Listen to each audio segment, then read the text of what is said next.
আজকে রান্না করবো সিলভার কাপ। সিলভার কাপ মাছটাকে ভালো করে ভেজে লাল লাল করে নামিয়ে রেখে দিয়েছি। আর মশলা আছে আদা, রসুন, পেঁয়াজ, জিরে, সর্ষে, পাঁচফোড়ন, তেজপাতা, কাঁচা লঙ্কা বাটা আছে। একসাথে মশলাটা কষিয়ে নিয়ে মাছটাকে রান্না করবো আমি। নুন, হলুদ, লাল কাশ্মীর গুঁড়ো লঙ্কা দিয়েছি। মশলাটা এবার ভালো মতন কষাবো, কষিয়ে নিয়ে মশলার জলটা দেবো, মাখা মাখা করে মাছটাকে রান্না করবো আজকে। মশলাটা কষানো হয়ে গেছে, মশলা থেকে তেল ছেড়ে দিয়েছে।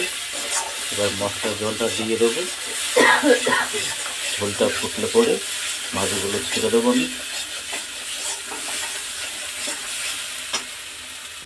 মাছের ঝোল ফুটে গেছে, মাছগুলো ছেড়ে দিয়েছি।